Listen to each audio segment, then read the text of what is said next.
Welcome to SFU, Continuing Studies, Management 115, Organizational Behavior. This project examines work-related stress and its management.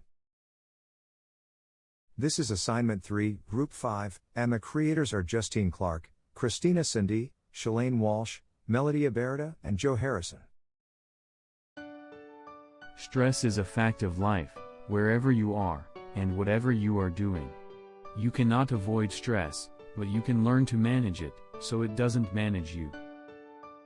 Changes in our lives, such as going to college, getting married, changing jobs, or illness, are frequent sources of stress.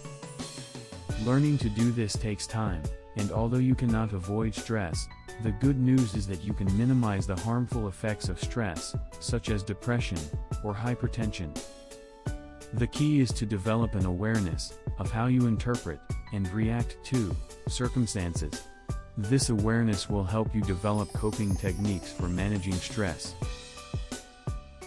Occupational or job stress may be defined as, quote, a mechanism whereby the human body attempts to adapt to the environment, end quote.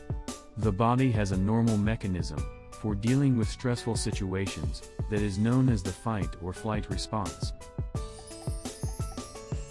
As soon as the brain senses danger, it sends messages, electrical, chemical, and hormonal, that stimulate the extra energy needed to fight the danger or run away from it. The stress cycle always includes the danger stimulus, the removal of the danger, and a state of relaxation.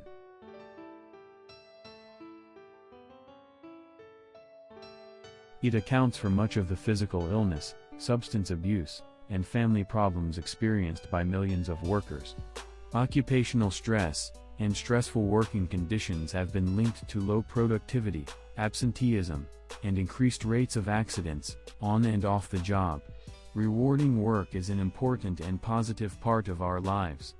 However, when work denies people an opportunity to utilize their creativity, intelligence, and decision-making ability, it causes stress.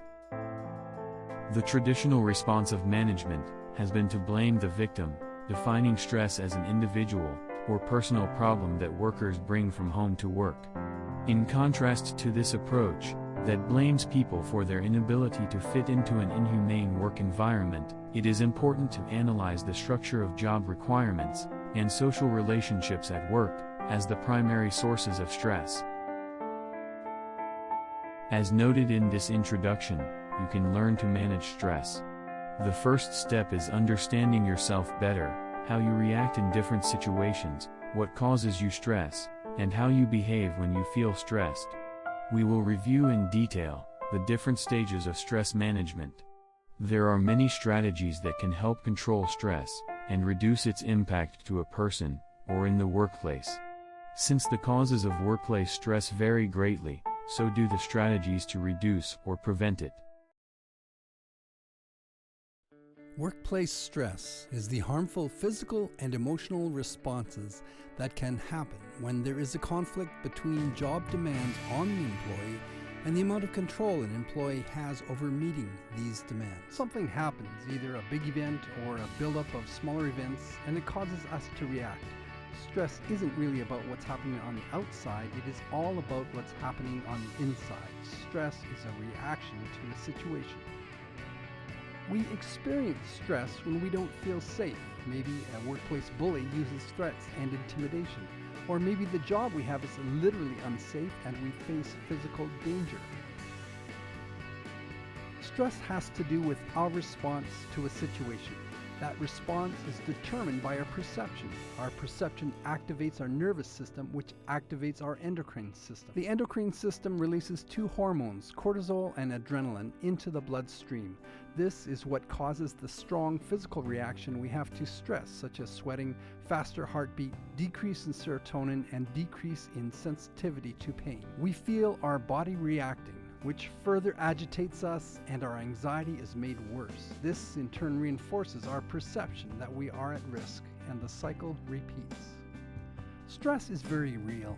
It is a response, our reaction to a situation where we don't feel safe. we experience an involuntary release of hormones into our bloodstream that causes our body to do specific, predictable things, and it prepares us for a physical counteraction, fight or flight. We have developed an understanding of stress based on physiology. Now we consider an understanding based on psychology.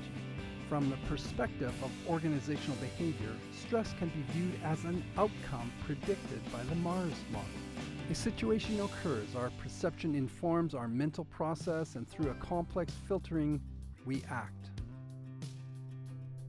Because of our unique characteristics, such as values, personality, perceptions, emotions, and attitudes, we are uniquely affected in terms of motivation, ability, and role perceptions.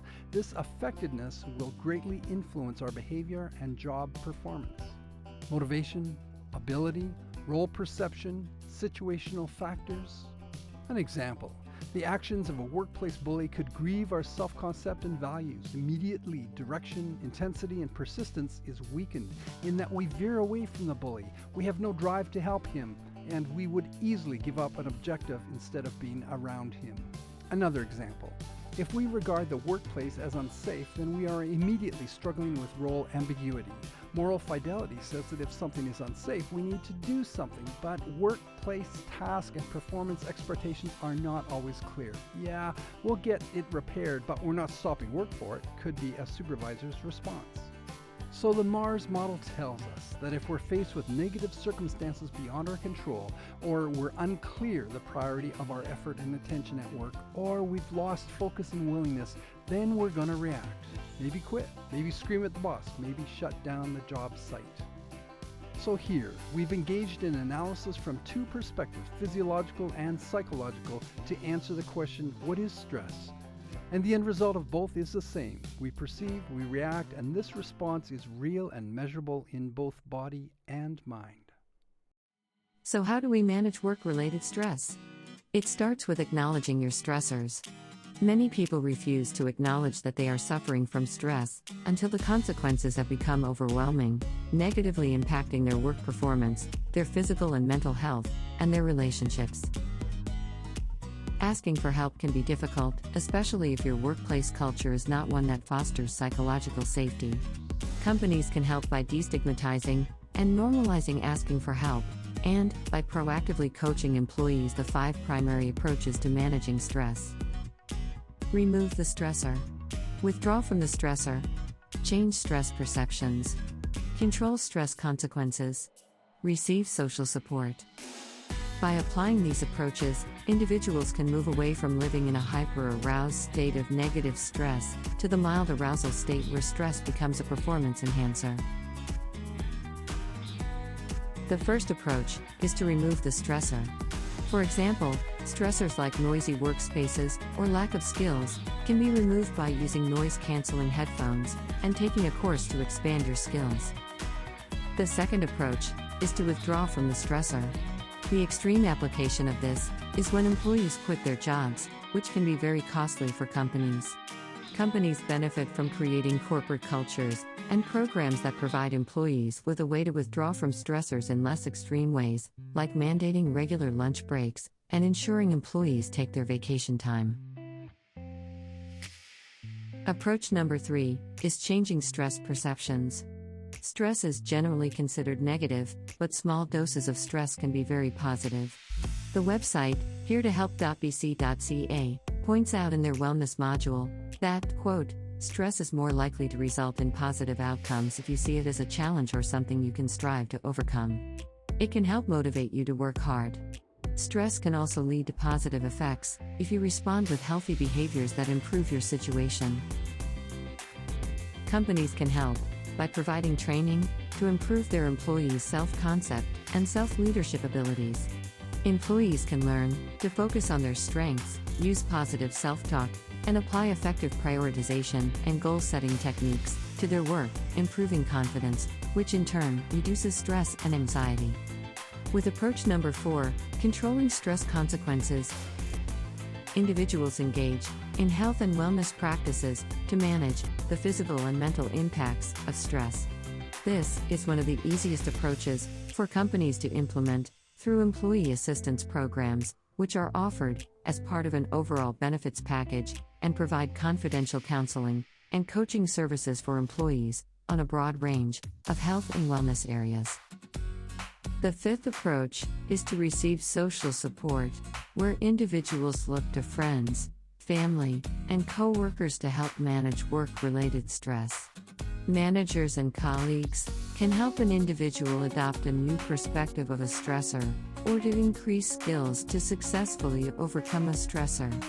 Reaching out to others for this type of social support is called the tend and befriend response to stress, as opposed to the fight or flight response.